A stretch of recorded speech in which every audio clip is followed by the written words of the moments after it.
My wife cheated with her broke ex and planned to take half in divorce. But she never knew my mom secretly owned every asset she wanted. I'm 35, and I run a tech consulting business that's actually pretty successful. Comfortable enough to not have to stress about the day-to-day. I built this thing from scratch over the last decade, and yeah, I'm proud of it. I've been married to Olivia, who's 33, for the last 2 years. We were together about 5 years total, and for the most part, I thought things were good. Turns out, I might have been the only one who thought that. Olivia used to work in PR, but right after we got married, she decided she wanted to take a break and focus on us. That's what she called it. At first I was totally fine with it. I mean, I figured we could afford it, and she'd jump back into the workforce eventually. I didn't mind supporting us both because I wanted her to feel comfortable, and honestly, the business was doing well enough that I wasn't sweating it. I thought it was a temporary thing, that she'd find her footing again. But looking back, maybe I should have seen the signs. The last few months, things between us started to change. I know that sounds cliché, but it's true. Olivia started acting distant, cold even, like she was checked out half the time. I'd get home from work, and instead of her usual warm greeting, it was like she barely noticed. She'd be out a lot more, always with some excuse about meeting friends or needing to clear her head. I figured maybe she was going through something, and I didn't want to push. You know, marriage has ups and downs, and everyone says you've got to ride those out. But still, I couldn't shake the feeling that something was seriously off. One night, she told me she was heading out with some friends, and would be back late. It wasn't unusual by that point, so I didn't think much of it. I stayed up, working on some stuff for the business, just trying to make progress on this new project we had going. By the time she came back, I was dead tired and already in bed. I barely heard her come in, and she went straight to the guest room. Now, that had become her habit, crashing in the guest room whenever she got home late. She said it was so she wouldn't wake me up, but I started wondering if that was really all there was to it. Fast forward a couple of days later, Olivia was out again supposedly, with the same friends, and I was at home, just kind of waiting. I didn't want to admit to myself that I was waiting for her to get back so I could figure out what was going on. Around 11 p.m. I heard her laptop buzz from the kitchen counter. Apparently she forgot it there, opened, out of habit. I glanced at the screen. I know, maybe I shouldn't have, but it's not like I went looking for it. The name Ryan popped up. Now, Ryan wasn't a name I'd heard before. My heart kind of dropped when I saw the message. It read something like, "Can't wait until this is over. We'll finally be free." I didn't want to jump to conclusions, but I had this gut feeling that something was really wrong.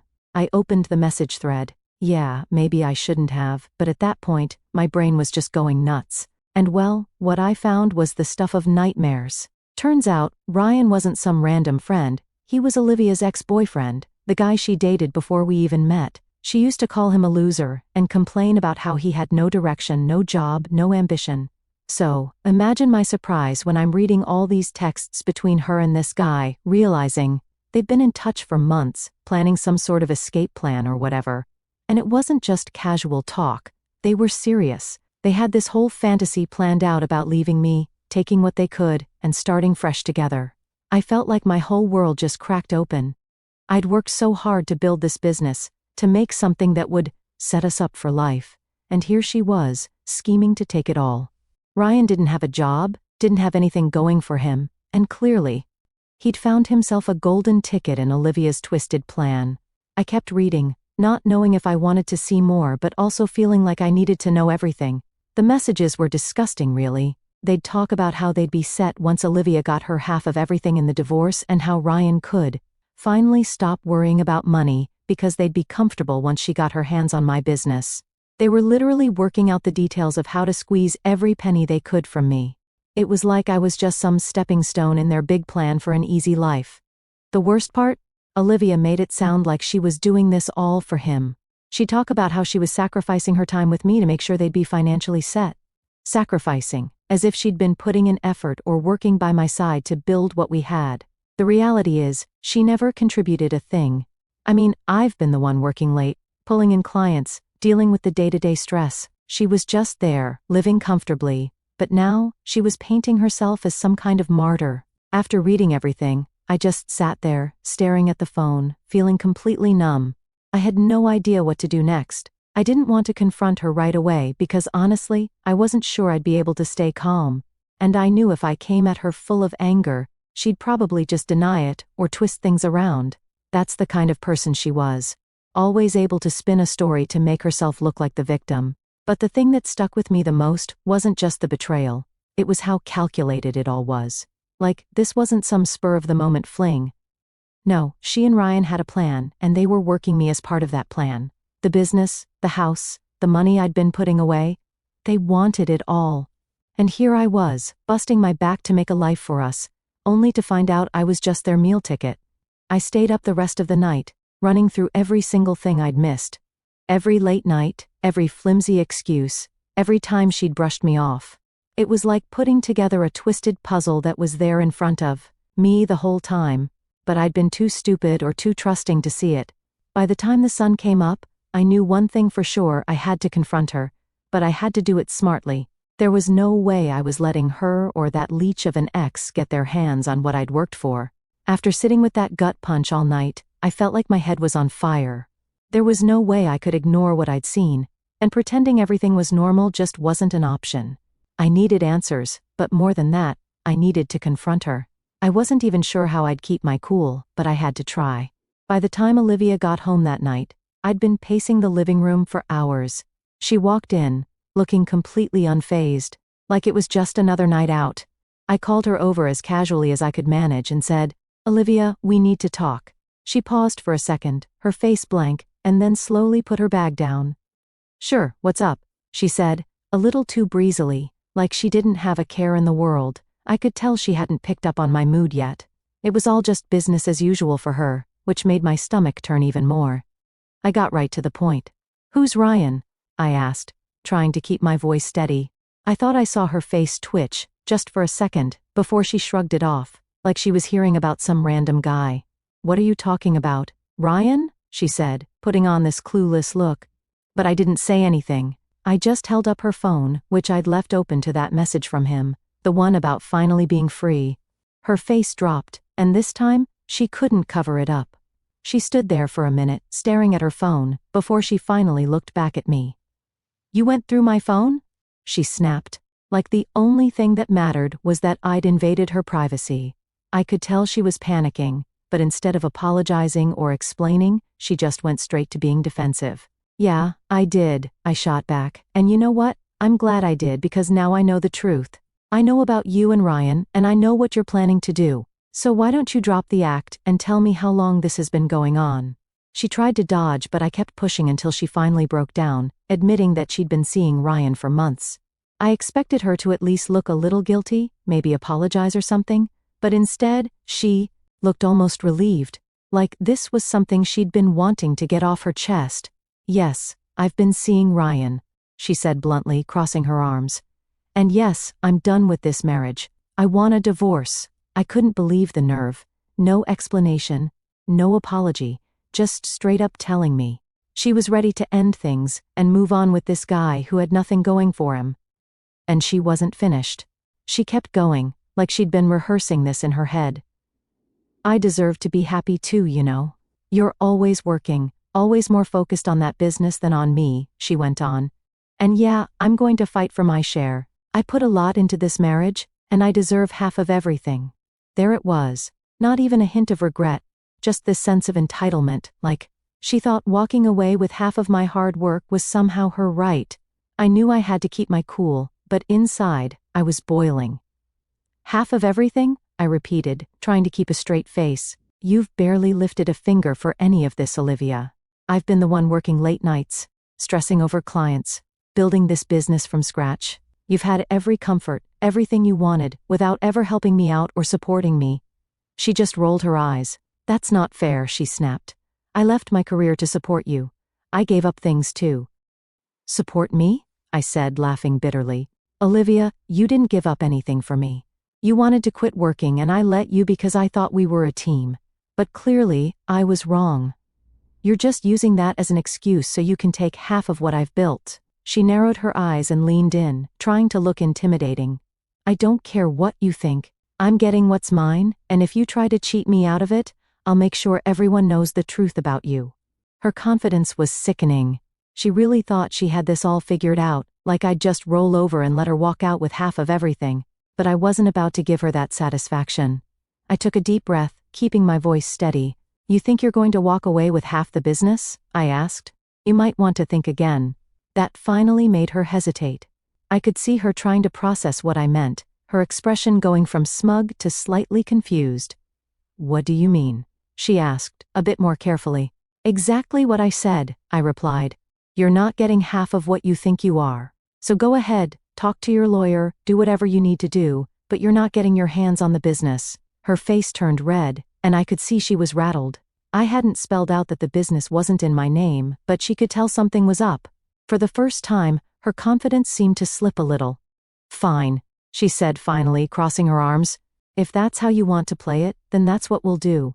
But don't think for a second I'm going down without a fight." She grabbed her bag and walked out of the room, slamming the door behind her, leaving me sitting there alone.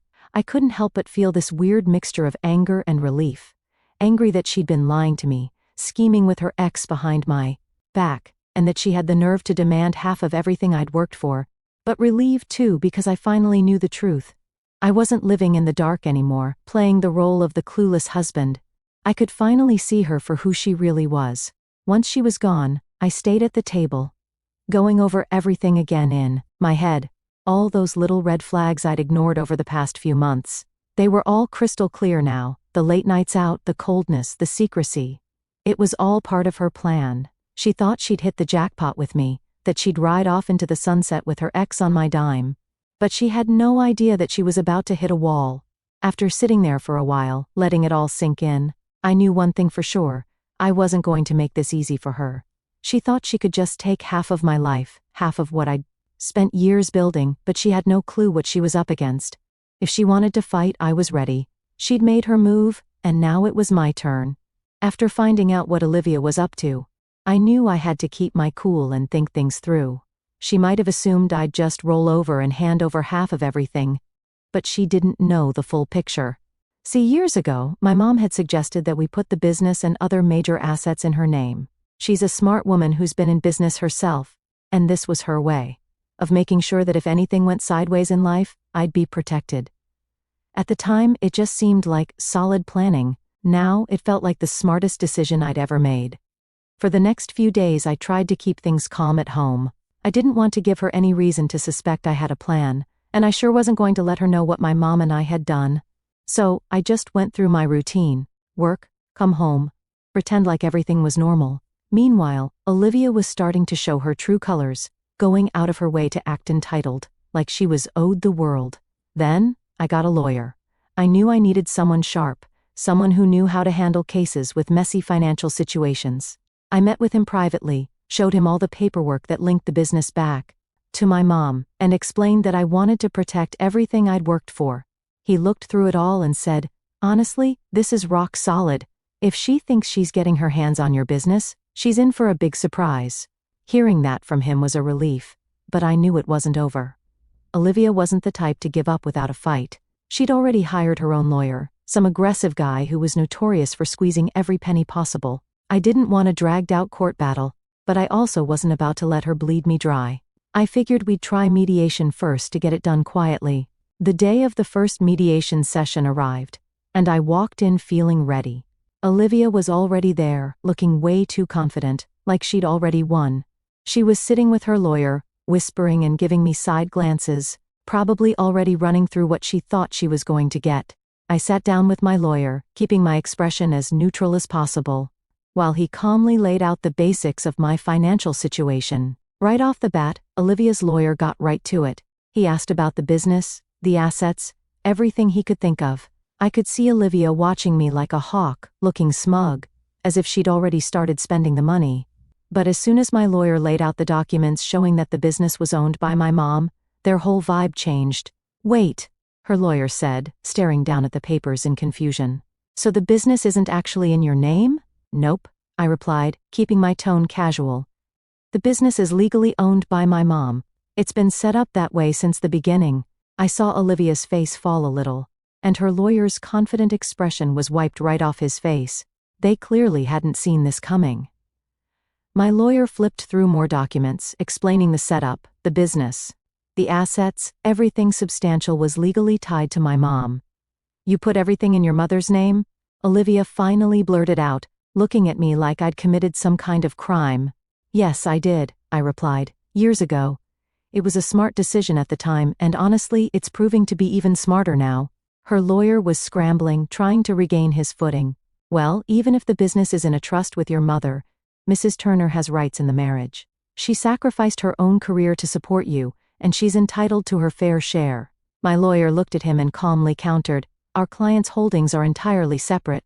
Mrs. Turner is entitled to certain things, yes, but her claim on the business or any assets tied to it is non-existent.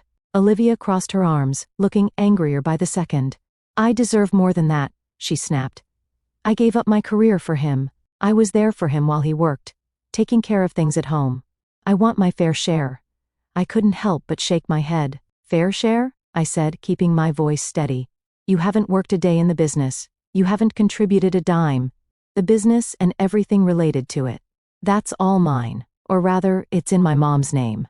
She didn't respond, just glared at me, and her lawyer looked more than a little uncomfortable. We went through the rest of the session, going over our finances in detail. And with each document, Olivia's anger just grew. I could see it in her face that this wasn't going the way she'd planned. Every asset she thought she was going to get her hands on was either in my mom's name or legally protected. Her lawyer tried to pick it apart, asking for more details, more documents, but there was nothing to find. At the end of the session, her lawyer was visibly frustrated, mumbling something about needing more time to review. They weren't going to give up easily, but I could tell they were starting to realize this wasn't going to be the cash grab they'd hoped for. My lawyer wrapped things up, letting them know we'd disclosed everything required by law, and that they were free to go over it as thoroughly as they wanted. As I left the building, I could feel Olivia's eyes boring into the back of my head, like she thought she could still intimidate me somehow. She stormed off with her lawyer, not even looking at me, leaving me standing there with a strange mix of relief and anger. I knew this wasn't over, not by a long shot, but seeing the look on her face when she realized she wasn't getting what she'd expected, that was a small victory in itself. When I got home, Olivia was there, waiting, and I could tell right away that she was ready to unleash. She was pacing the living room, glaring at me the second I walked in. I barely had time to take my shoes off before she started in. You've been hiding things from me this whole time, she shouted. You put everything in your mom's name just so I wouldn't get anything. Admit it. I let out a sigh, trying to stay calm. No, Olivia, that's not what this was about. It was just smart planning, plain and simple. You assumed you were entitled to more than what actually exists in my name. She wasn't having it. You think you're so clever, she hissed. But don't think I'm done. I'm going to get what I deserve, one way or another. Without another word, she stormed off, slamming the door to the guest room, leaving me standing there in the silence. I couldn't believe the lengths she was willing to go to, all because she wasn't getting what she'd banked on. That night, I lay in bed, thinking about everything she'd done. This wasn't the person I thought I'd married. The lies, the entitlement, the manipulation. It was like living with a stranger. I knew things were about to get uglier, that she wasn't about to back down without a fight. But at that moment, I felt something shift in me. This wasn't just a battle over money or assets anymore. This was about keeping what I'd built, protecting the life I'd worked for, and I wasn't going to let her take that away. After that mediation session, things got ugly fast. Olivia was furious, and she didn't even try to hide it. Every day after that was a battle. She'd throw accusations my way, accusing me of hiding things from her, of tricking her into thinking she'd get half of everything. But the truth was right in front of her face, and she just couldn't accept it one night. I walked in after a long day, and Olivia was waiting for me in the living room.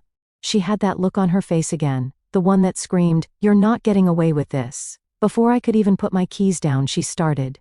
"Did you really think you could pull this off without me noticing?" She spat, arms crossed, eyes practically drilling holes through me. I looked at her calmly. "Olivia, I don't know what you're talking about. Everything's been laid out, and there's nothing hidden. It's all in my mom's name, and it's been that way for years." She scoffed, rolling her eyes. "Oh right, sure, just a convenient setup to screw me over, right? You had this plan from the beginning, didn't you? Just so you could walk away and leave me with nothing." I was getting tired of hearing this same rant every day, but I kept my voice steady. "Olivia, "This has nothing to do with you. It was a smart financial decision, plain and simple. You're acting like I plotted all of this with some master plan to keep you out. But you weren't even in the picture when we set this up." She glared at me, her face turning red, and I could see her holding back whatever she really wanted to say. After a few moments, she just shook her head and muttered, "You'll pay for this. I'll make sure of it." From that point on, Olivia seemed to have a new mission: to ruin me in every way she could think of. I started getting calls from friends, family members, even some clients, saying they'd heard all kinds of crazy things from her. She'd been reaching out to everyone, telling them that I'd cheated her, that I'd been financially abusive, and that I was hiding assets so she'd walk away with nothing. One of my friends, Sam, called me one evening, sounding concerned. "Hey man, what's going on?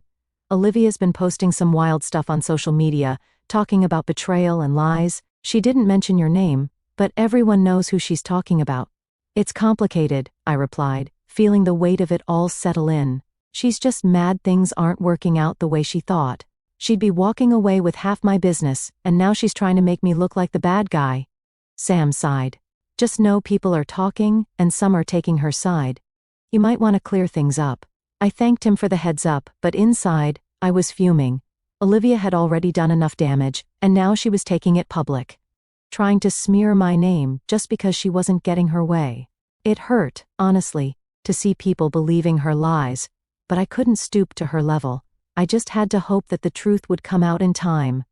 But Olivia wasn't satisfied with just spreading rumors. She decided to go even further, digging deeper to see if she could find anything she could use to drag me down. A few days later, my lawyer called, letting me know that Olivia had filed for a full financial audit, convinced that I had hidden assets somewhere. "She's really grasping at straws here," my lawyer chuckled. "Let her dig. She's not going to find anything that isn't already on paper."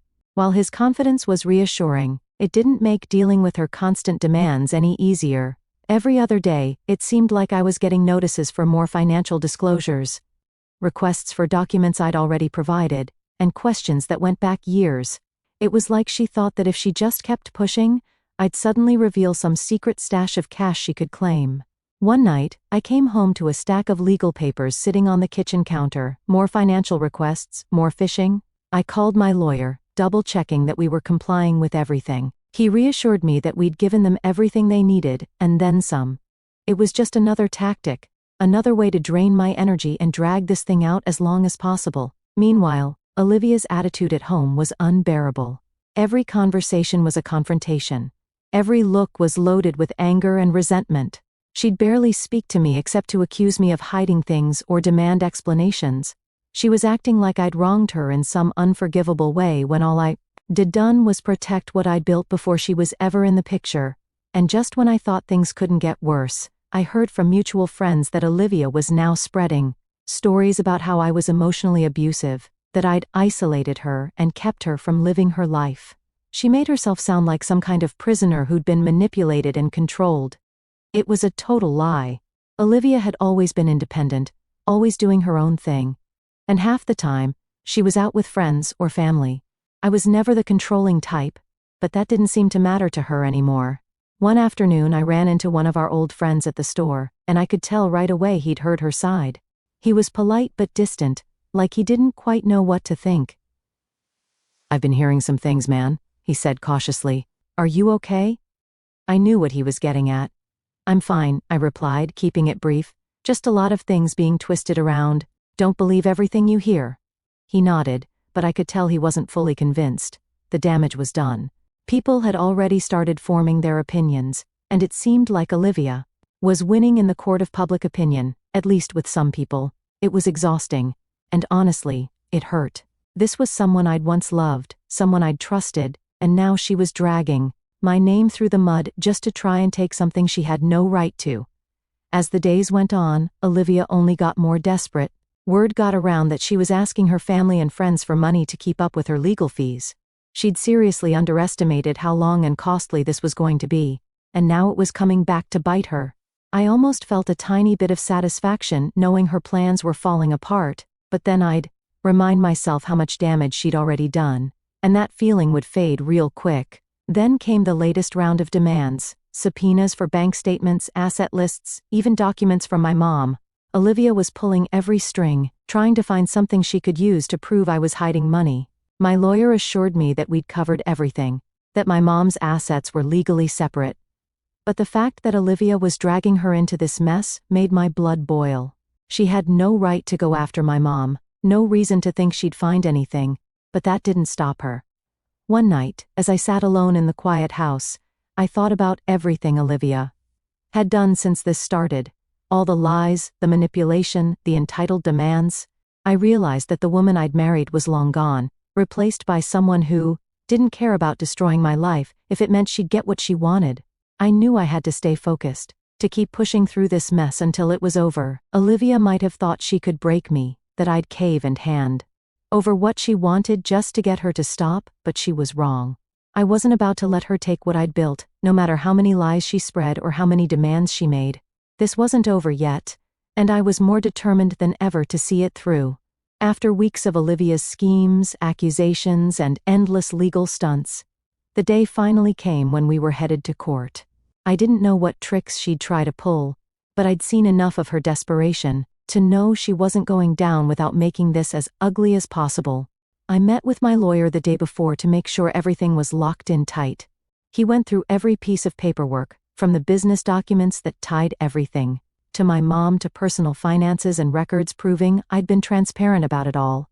He reminded me to stay calm and stick to the facts, no matter what Olivia tried. The business, the assets, the savings, none of it was legally mine to give, and my lawyer assured me we were ready for anything. When I walked into the courtroom the next day, Olivia was already there, sitting with her lawyer. She wouldn't look at me, but I could see the fury written all over her face.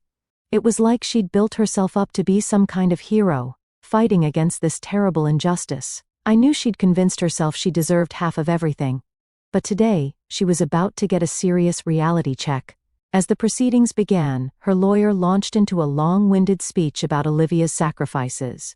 He painted her as the devoted wife who'd given up everything for me, only to be betrayed and left with nothing. He droned on about her support, her commitment to our marriage, and how it had supposedly allowed me to build a business. It was infuriating, hearing him twist reality like that, but I kept my composure, knowing my turn was coming. When my lawyer took the floor, he cut straight to the heart of it.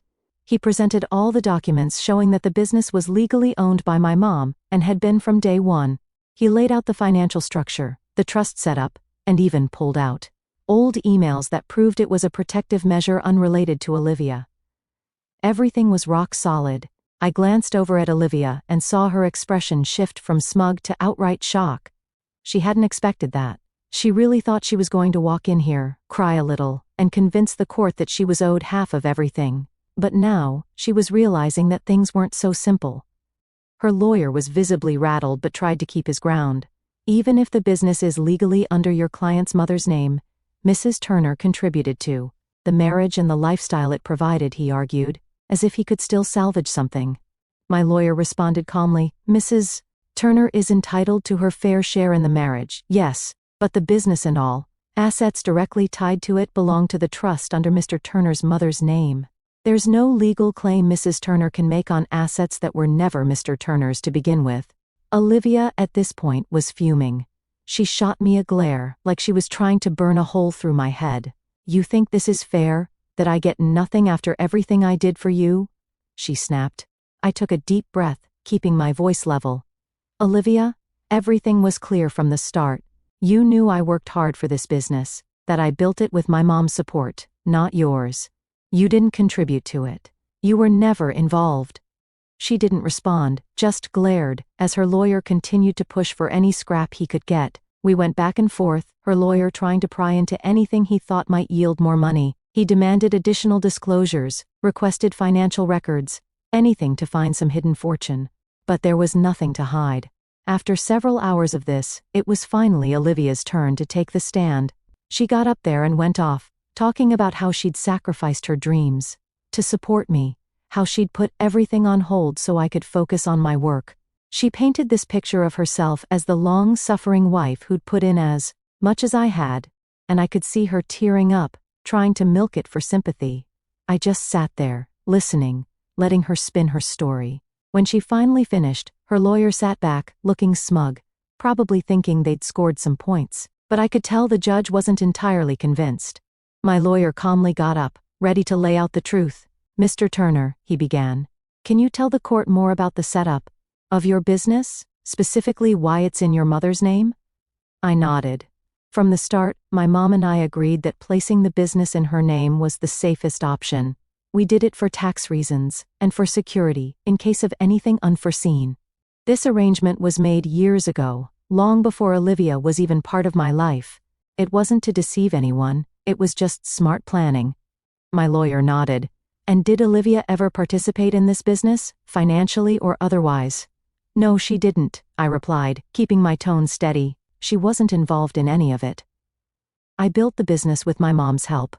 Olivia didn't contribute a single dollar or any time to the company." Olivia's lawyer tried one last angle, claiming that even if she hadn't directly contributed, she had enabled me to focus on my work by managing our household. But that didn't hold much weight. We went through the evidence, showing how she'd voluntarily left her job, and how she'd lived comfortably off the income I brought in without ever asking to be part of the business. After another break, the judge returned with his decision. I could see Olivia staring at him, her face tense, waiting for some glimmer of hope, but it didn't come. The judge ruled that Olivia had no legal claim to the business or any of the assets tied to it because everything was in my mom's name. It was separate property and beyond Olivia's reach. She was entitled to a modest settlement, but nowhere near what she'd been after. It was the outcome I'd hoped for, but seeing Olivia's face fall as the reality hit was something else. She looked like her entire world had just crumbled. When the verdict was read, Olivia's face turned pale. She glanced at her lawyer, as if hoping he could do something, but there was nothing left to argue. She'd lost, plain and simple. As I left the courtroom, I felt a weight lift off my shoulders.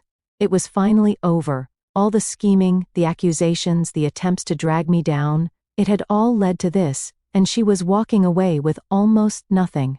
She might still be furious, might still try to make me look like the villain, but I didn't care. I had my business, my future, and my peace of mind. Outside the courthouse, I felt the rush of freedom for the first time in months. The ordeal with Olivia had been exhausting, and the damage she tried to do wasn't something I'd forget easily. But seeing her realize that her plan to take everything had failed, that was worth it. I could finally move on, rebuild my life, and leave this whole mess in the past.